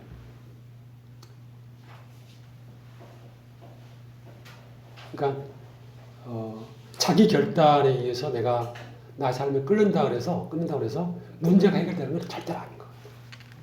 그런 의미에서는 다 그러니까 까미적인 관점에서 보게 되면 햄릿이 만약 자살했다고 해도 문제가 해결이 안 돼요. 그러니까 뭐 클로디우스나 다 뭐죠 왕 그다음에 엄마 뭐 다 남아 있잖아요. 남아 있어요. 그러니까 그렇게 그런 어떤 관계들이 표절이하다고 하는 것을 느낀 내가 그냥 떠나가는 거야. 내가 그냥 똥이 무서워서 피하는 거예요. 어찌 보게 되면. 그런 걸 내가 보기 싫어. 나를 갖다가 무화시켜버리고 빼는 거죠. 그러니까 어찌 보게 되면 도피일 수 있는 거죠. 네. 그래서 예, 악령 그 대본이 그 소설과 같이 가나요? 그대로 아니면 좀 이제 좀 부분이 달라요? 제가 보기에는 그 영화를 저기를 안 봐서 모르겠는데 그 연극을 안 봐서 모르겠는데 까미적인 시각에서 약간 좀 틀었을 것 같아요. 예. 아마 킬러프에 대해서 약간 좀 반대적인 걸 생각했을 것 같아요. 논리적인 자살, 줄수 없다는 거 하지 않습니까? 그쵸? 여기 조수들이 역시 논리적인 자살은 있을 수 없다는 예. 건데 그 무신론자들이 의하자면 예. 논리적인 자살이 가능해야 될 텐데 이게 사실 불가능하거든요. 그러니까 우리 무신론자들의 그걸 갖다가 반박하는 거죠. 그게 논리적인 비정합성 공격하는 거죠. 그러니까 논리적인 자살도 그렇고 예. 까미 같은 경우는 나중에 논리적인 타살도 그렇고 정당화 될 수 없다는 거죠. 그걸 문제가 해결이 안 되니까. 무신론자들은 거의 보면 신이 없다는 거죠. 신이 그 인간 창조한 게 아니다 이거죠. 그렇기 때문에 나의 주인은 나다 이거죠. 난 내 목숨을 마음대로 끊을 수 있다는 거죠. 그러니까 그거는 가능한데, 예. 그러니까 그거는 그러니까 그 행동의 어떤 그 효과라고 하는 것이 미치는 법이라고 하는 것이 나한테만 국한되는 거예요. 나를 벗어나지는 않는다는 거예요. 그러니까 특히 만약의 경우 자살의 원인이 내가 아니라 바깥에 있다고 생각했을 때 자살에 의해서 그 문제를 풀 수는 없다는 거죠. 그런 생각이 들어요. 근데 절대 비교하자면 이런 거 인간이 그 무신론자들이 신은 없으니까 그죠? 나의 주인은 나니까 내 목숨 내가 얼마든지 마음대로 죽이다가 살리다가 할 수 있다고 생각했지만 있는데 근데 그들의 논리를 공격하는 거죠. 그러니까 왜 그러면 왜 말하면 너희들 무신론자들은 왜 그러면 죽음의 공포를 왜 느끼냐 이거야. 이거 내가 주인 나한테 말인데 주인 자기 자신 마음대로 하는 거 주인 아닙니까? 그죠? 자기가 자기 자신에 대한 주인이고 보시는 노예이기도 하고 자기 자신에 대한. 그러니까 죽음에 대한 공포를 갖는다는 자체가 벌써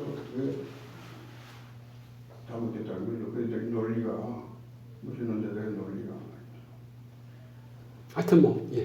무신론자라는 게 태어난 거는요 19세기가 처음이랍니다. 그전에는 무신론자라는 게 없었대요.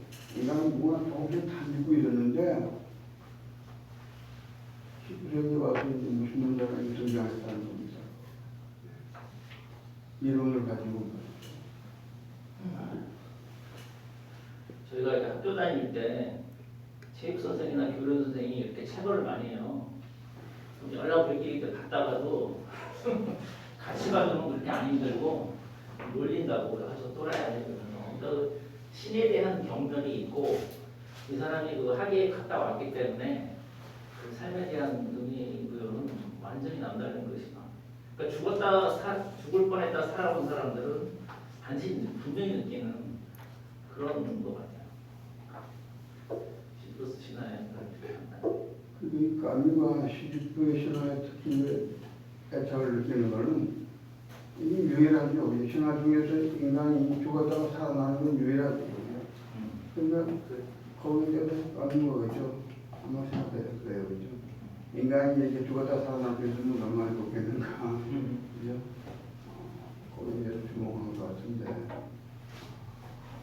그리고 이제 또 한 가지는 그 시집부의 신화에 주목한 것은 시집부의 무의미한 그 밀어올리는 말이죠. 그게 우리 인생을 사는 것과 같다는 거. 그 비유한 게 아니겠어요. 그러니까 내가 그 다시 불러들어 빨리 알면서도 한다는 거 그죠? 그게 우리 삶이라는 거죠. 그러니까 많은 사람들이 그 부연의 개념하게 되면 그 이제 뭐 이렇게 같이 얘기를 해보게 되면 바위가 그러니까 내가 밀어 올리면 떨어지는데 그걸 왜 하지? 라고 하는 그게 부조리예요. 근데 그것이 어떤 의미를 갖는가라고 하는 거하고 두 번째는 바위를 밀어 올리고 있을 때 그 시프스가 어떤 행복함을 느낀다라고 하는 거에 대한 인식은 거의 없어요. 그러니까 고생만 하고 있다는 거예요. 네. 도로인데 아까 말씀드렸잖아요. 쓸데없는 거를 하고 있다는 거예요. 근데 저는 중요한 게 뭐냐면 그 과정에서도 그 와중에서도 시시프스가 행복함을 느끼고 있다는 거예요. 네. 그게 핵심이에요. 그게. 네. 왜냐 살아있으니까. 네. 근데 우리가 지금 약간 이제 그 저기 친구가 좋은 얘기를 해줬는데 나한테 삶이 많이 남아 있어. 내가 젊어, 자신 있어. 그런 경우에는 살아있다고 하는 것이 나한테는 아주 커다란 어떤 축복이나 의미처럼 느껴지지 않는 거예요. 왜냐하면 시간이 많으니까. 근데 시간이 없어. 그런 경우는 뭐 당연히 그죠. 그 다음에 그러니까 마지막에 그 이방에서도 그러잖아요, 그죠. 자기 엄마가 양론에서 이제 뭐 그 사랑을 갖다가 다시 뭐 애인을 다시 만난 이런 것들을 처음에는 이해를 못했는데 나중에 되니까 이해가 되는 거야. 아, 그거는 엄마 나름대로 남아있는 삶을 가장 열심히. 우리 가정에서도 그러거든요. 저희 어머님은 안 그러셨는데 아버님이 돌아가시고 그런 적이 없었는데 어떤 뭐 선생님 아는 뭐 요새 뭐 그 노인들의 성 문제가 아주 그 심각하니까 뭐 어머님 돌아가시고 아버님 돌아가시고 한 편이서 어느 날 갑자기 어떤 분을 모셔와가지고 너희들은 어머니셔, 너희들 아버지셔라고 하는 거예요. 그러면 사람들이 자식된 사람들이 인정을 하면서도 처음에는 왜 그럴까라고 하는 거예요. 근데 시간이 가면서 그러니까 우리 아버지도 어머니하고 어머니 사랑하셨지만 지금 남아있는 아버지 생각도 중요해라고 하는 생각을 대부분 못하는 거예요. 거의 그러거든요. 근데 그 양반한테는 그게 뭐 나의 어떤 인생일 수도 있는 거니까 가장 중요한 거 아니겠어요? 그거 같아.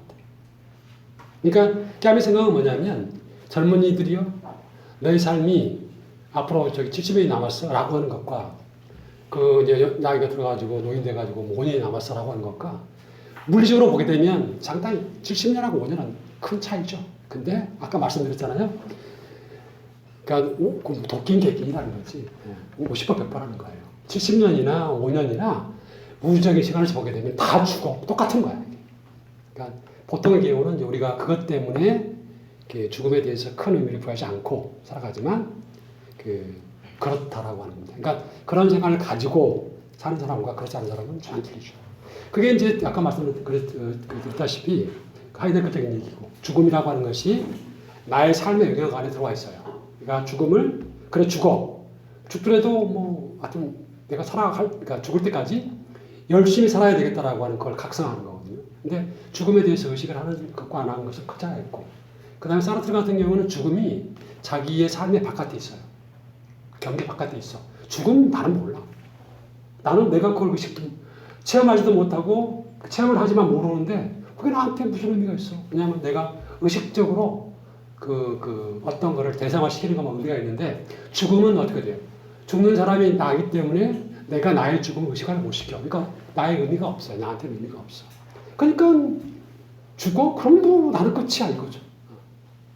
그러니까 전혀 틀린 거죠. 그러니까 죽음이 사람들한테는 그의 삶을 열심히 살게끔 하는 어떤 계기점이 안 되는 거예요. 의미가 없어. 큰 영향이 없어요. 여기 시집도 신화 있죠? 예. 여기 보면 시집도가 영원히 사는 건가요? 그렇죠. 지금 뭐. 그게 그 벌을 받으면서 영원히 사는 거죠. 영원히 사는 저주를 받고 예, 예, 예. 벌을 받고 있으니까.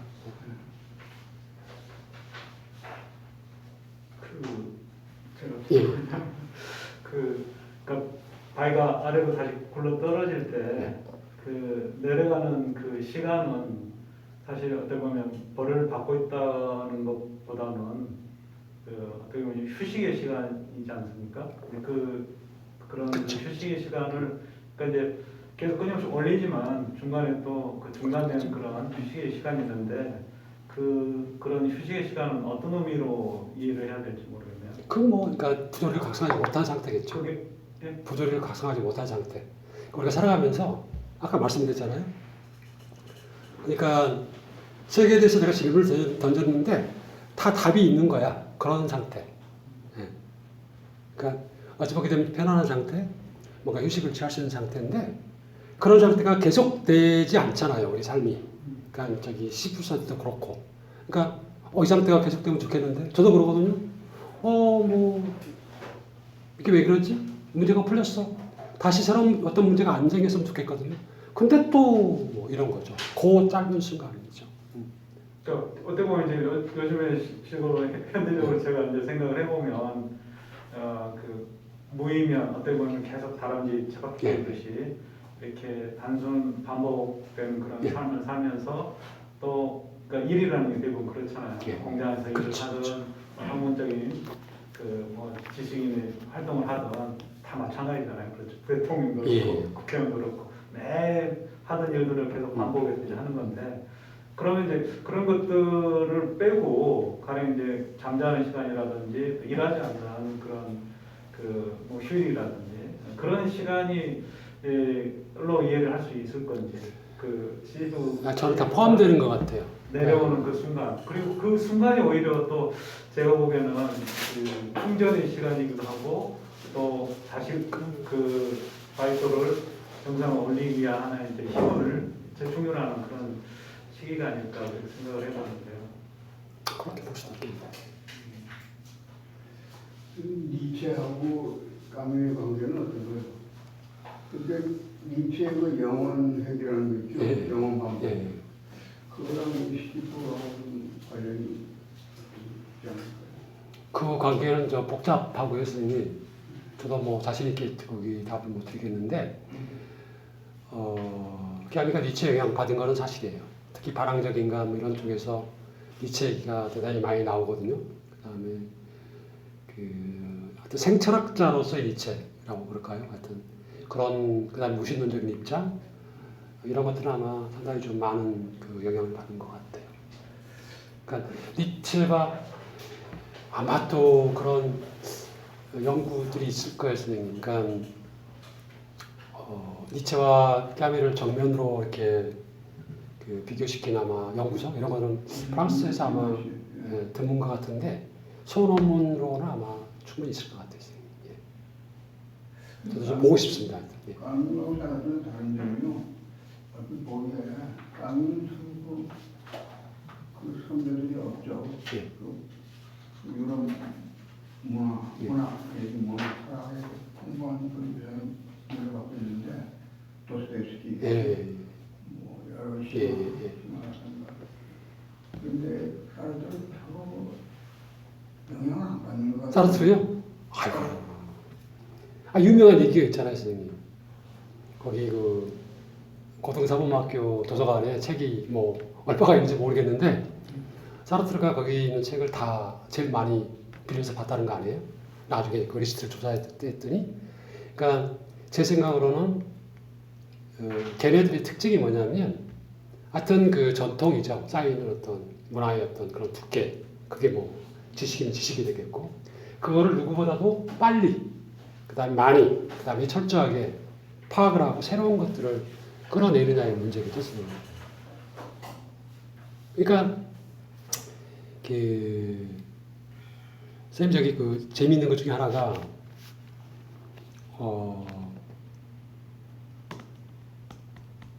이제 사르트르하고 까미 논쟁이 붙었을 때 아롱은 우파거든요.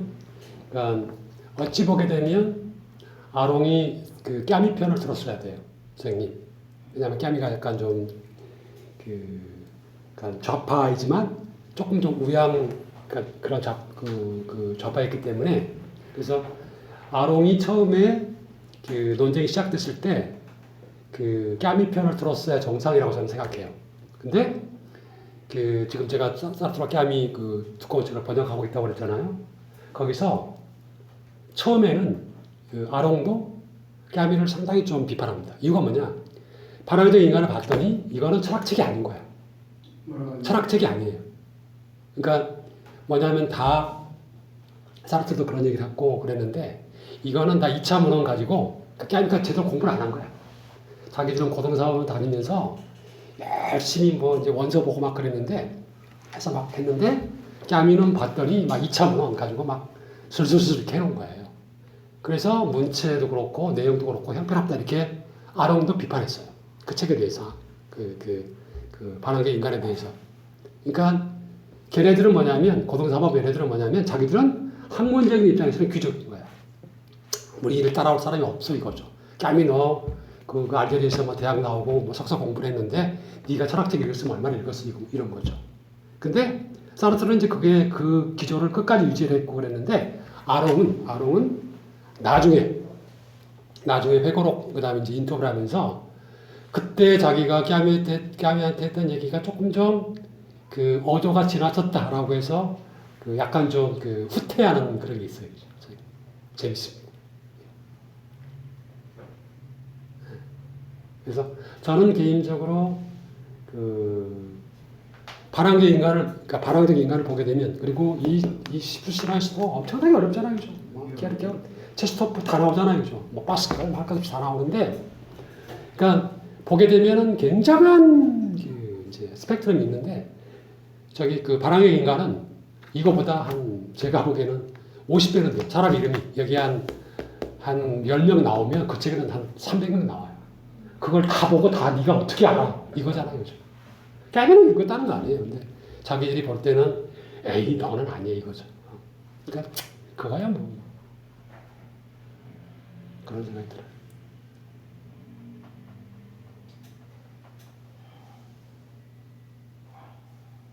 그 다음에 선생님 뭐 그런 거 있잖아요, 그죠? 뭐 자기가 조금 좀 이제 대가연 하는 사람들은 남한테 인용한 거를 절대 안 밝히잖아요, 그죠? 저도 안 밝히잖아요, 그죠? 그죠? 근데 그거는 잘못된 것 같아요. 밝혀야 되는데, 그러니까 그렇게 되게 되면 이제 그들 자존심에 뭐 약간의 어떤 뭐 자존심에 이제 흠이 가는 거죠. 그래서 이제 마치 자기가 다 한 것처럼 이렇게 하는데 따져 보게 되면 뭐 그게 아니잖아요. 여기서 기독교전의 첫머리에 말이죠. 예. 라팔리스의 사고방식과 돈키호테의 사고방식이 그것이다 뭐 이렇게 했는데 라팔리스는 뭔가요? 주석도 없어요. 어디서? 이거 기독교전의 2페이지인가 김하영 번역에 첫 페이지 다음 페이지 메이크 부분인데 그리고 모든 본질적인 문제들 목숨을 걸게 만드는 문제들이 아, 이거는 다른 열정을 좀 검색을 좀 해봐야 되겠는데 선생님. 좀 찾아봐야 될 것 같아요. 여기 근음사파는 주석 나와요. 뭐라고 나왔어요? 프랑스 귀족이며 군인 드팔리스가 비석의 자명한 진리를 뜻한다. 근데 이게 약간 오해됐는데 어쨌든 의미는 자명한 진리를 뜻하는 거죠. 이게 설명 나와요. 드팔리스의 진리. 좀 나오지. 네. 그냥 주고 그래. 하여튼 뭐 세부적인 것들은 뭐 저희들이 좀 더 검토를 막 해봐야 될 것 같습니다. 그 감독은 많이 인용해도 밝힌. 아니요, 안 밝혀요. 아무도 안 밝혀. 예, 깨비도 대관돼요. 뭐. 다 밝힙니다. 네. 강의 잘 들었어요. 예, 선생님. 예. 승희가 그 부조리를 극복하는 과정에서 자살과 그리고 반항 세 가지 방식을 채택하고 있는 것 같은데, 근데 그 삶이 되게 방식이 굉장히 많은데 어떻게 자살과 종교 반항을 이 세 가지로만 이렇게 삶을 이렇게 구성한다라고 하는 것도 사실 그렇죠. 어떤 의미로 보면은 플라톤의 이데아 이론과 해서 이런 뭔가 세 가지로 해가지고 나뉜다라는 점에서 비슷한 것 같은데, 한편으로는 이게 뭔가 철학의 어떤 일맥상통한 부분이 있는 게 아닌가 그런 생각도 들고 있어요. 당연하고. 그래서 어떤 부분에서는 카미도 일정 부분에 다다랐을 때 이런 비슷한 생각을 하게 된 게 아닌가라는 생각이 듭니다. 아이고 날카로운 지적입니다. 저는 자살이라고 하는 것은 인간 쪽에 방점을 시킨 것 같고, 그러니까 이 세계 같은 뭐 우주 세계와의 관계, 철학이라고 하는 것 자체가, 그다음에 이제 세상사라고 하는 것이 결국은 인간과 이 바깥에 그다음 타인과 이 세 가지의 어떤 관계인데,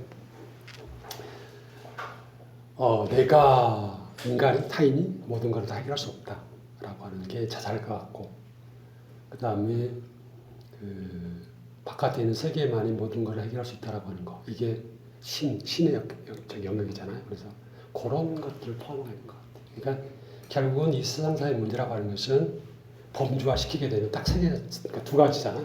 인간과 인간 아닌 거. 그 다음에 인간은 나와 타자. 그래서 세 가지인데, 이 세 가지 사이가 따로 어떤 인위적인 어떤 분리에 의해서 가능한 것이 아니라 같이 어울려서 한꺼번에 노력을 하고 뭔가를 해결하려고 할 때 어떤 해결점이 있는 것이지, 그렇지 않은 경우는 없다라고 하는 걸 보여주는 것 같아요. 그러니까 일종의 범주라고, 그러니까 자살을 꼭 내가 뭐 목숨을 끊는다는 그런 좁은 의미가 아니라 인간 어떤 죽음까지를 포함한 조금 좀 비유적인 의미로 좀 크게, 그러니까 인간한테 관계되는 어떤 거, 이렇게 보시면 더 좋을 것 같아요. 당연히 그렇게 봐야 되겠죠. 또. 그 다음에 그런 게 하나 있을 것 같고, 두 번째로는 이제 어떤 이론화 작업을 할 때, 그게 플라톤이든 누구든지 간에 다 우리 문학 이론도 그렇고 뭐냐면 경제학에서도 마찬가지라고 알고 있는데, 그 경제학에서도 수요 공급의 법칙 그러면 가격과 수요 공급이잖아요. 나머지 변수들은 다 불변하다고 가정을 하는 거예요. 그죠? 그러니까 법칙화를 하기 때문에. 그러니까 다른 요소들이 끼어들게 되면 법칙이 생기면 안 되잖아요. 자꾸 외적인 게 생겨버리니까. 그러니까 이론화를 하는 사람들은 다 뭐냐면 다 요거는, 그러니까 이론이 모든 것을 다 가능하면 이건 신의 이론인데 그렇지 않아요. 커버하지 못해요. 그러니까 그러려면은 나의 이론을 세우려면은 그래도 이게 적용되는 어떤 그런 가능성 범위가 있으려면 다른 변수들을 다 불변이라고 가정을 하는 거예요. 그래야지만 이 법칙이 쓰지. 그죠? 모델과 같은. 네, 그렇죠. 그래서 철학하는 사람들이 죄송해요. 굉장히 오만해. 왜냐하면 자기들이 세워놨던 이론이 그래도 많은 것들을 그죠? 빼버렸지만 그럼에도 불구하고 설명 가능한 어떤 능력이 많거든. 헤겔 같은 경우는 가장 크고 칸트도 크고 뭐 이런 거야. 막스도 크고 나머지 철학자들은 뭐 갖다 얘기해봤자 그 헤겔 가지고 뭐 한 가로세로 1평방미터 했다 그러면 칸트 가지고 비슷하게 했다 그러면 뭐 다른 철학자들은 그게 안 되는 거예요. 그러니까 보는 어떤 저기가 좁죠. 그러니까 그 이론으로서의 어떤 그 무게 비중, 의미 이게 저기 적은 거예요. 그러니까 그렇다고 해서 자기가 뭐 해결을 전공한다고 해서 지가 해결을 안 하잖아요. 근데 마치 내가 해결인 것처럼 이렇게 철학하는 사람들은 그걸 주의해야 돼요. 아 저는 뭐 그런 거를 워낙 많이 경험해가지고 여기 계시잖아요, 선생님. 아리스토텔레스. 다야 그냥 내가 왕이야. 플라톤 왕. 근데 한편으로는 좀 철학자가 슬픔 같은 걸 안고 있는 것 같아요. 아 당연하죠. 카미도 어떻게 보면 지금 현대 세대에 오면은 그런 낭만적인 것들이나 이런 생명에 관해서는 굉장히 냉엄하고 엄중하게 처리를 하잖아요. 그러다 보니까 뭔가 그런 뭔가 그 삶에 대한 최선을 다한다는 개념이 뭔가 좀 인간적이죠. 네, 인간적이죠. 그런 느낌이 들고 안 되는 데도 해라 이거죠. 네. 그래서 뭔가 동의합니다, 좀 선생님. 그렇지 않나. 그러니까 자꾸 이제 아까 그 플라톤 누구야 뭐 니체도 자꾸 이제 과거, 그러니까 푸코도 그렇고 그런데 그때 살던 사람들이 다 행복했을까?라고 하는 거죠. 근데 자기들 보기에는 행복이다는 거야. 어떻게? 현대로 올수록 사실 그 우리가 그러니까 지금 현대에서도 그런 분들이 계시잖아요. 예를 들어서 뭐 도시생활 다 접고 뭐 저기 나가서 하는데 뭐 저기 번듯한 화장실에서 막 물 내리고 쫙뭐 이런 현대 문명 밖에 나가서 뭐 이렇게 막 냄새 나는 데서 이렇게 그런 생활이 좋아? 좋다고 하면 어쩔 수 없는 거죠. 그죠? 그런 것 같아. 자기들의 생각 그래서 그렇게 판단하는 거니까 우리는 일정 정도 존중을 해야 되겠죠. 그런 생각이 들어요. 저런 밖에 하면 인간적이에요. 다만 인간적이지만 너무 티를 내지 말자라고 하는 거예요. 사르트르 인간 너한테는 인간이 제일 중요한데 인간이 모든 걸 할 수 있어? 그렇다고 인간은 마구 아니야. 그런 저기는 조금 좀 지났지 않아 이거예요. 차이가 그런 생각이 들어요.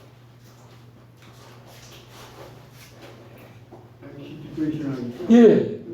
이렇게 해석하면 안 될까요? 그러니까 인간이 영원히 살기를 원한단 말이죠. 많은 인간들이. 근데 영원히 사는 것은 그건 정말 저줄 거다. 그렇죠? 저줄. 예. 축복이 아니라. 이게 아이 들어오고 그걸로 사면 뭐하냐. 그것과 관련지어서요. 그 두 가지가 생각나는데 하나는 트로이 전쟁이에요, 선생님. 예.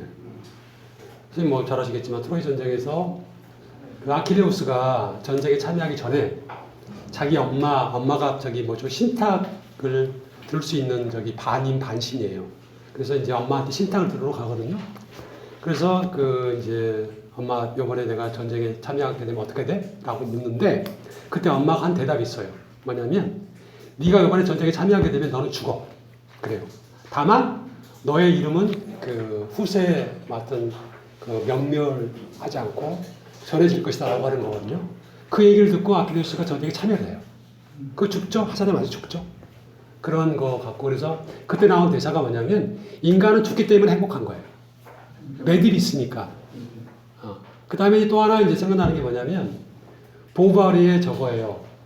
그 모든 사람은 죽는다라는 소설이에요. 저도 그걸 번역을 했었는데 거기 나오는 내용이 어떤 거냐면 남자 주인공이 약을 먹었는데 불사해요. 죽지 않아요. 근데 한 여자 그 사람 애인인가 그러는데 여자가 그 남자를 보고 부러워해요. 자기도 불사가 되고 싶은 거야. 그러니까 임모르텔이 되고 싶은 거죠. 근데 불사의 남자가 그 여자한테 나중에 그런 얘기를 해요. 사람은 죽기 때문에 행복하다. 똑같은 얘기입니다. 그러니까 죽지 않은 것이 선생님 방금 말씀하신 것처럼 저주라고 하는 겁니다. 그러니까 우리도 지금 그런 적이죠. 하잖아요. 만약에 인간의 이런 삶이 이렇게 계급지어지고 이렇게 위아래가 분명하고 그런 상황에서 이런 사람을 나한테 영원히 살라고 그래? 아픈 사람한테 이런 사람을 나한테 영원히 살라고 그래? 그러니까 영원한 삶이라고 하는 것도 전제가 되는 게 뭐냐면 지금 현재 삶이 바람직한 삶이라고 하는 게 전제가 되는 거예요. 그렇지 않을까요? 그러니까 영생이라고 하는 것이 어찌 보게 되면 우리 인간들한테 저기 파라마콘이지 독과 약을 다 주는 거죠.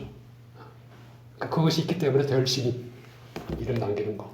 그것이 있기 때문에 죽기 때문에 그냥 단념하고 갈 수밖에 없는 그런 양가적인 의미가 있는 것 같아요.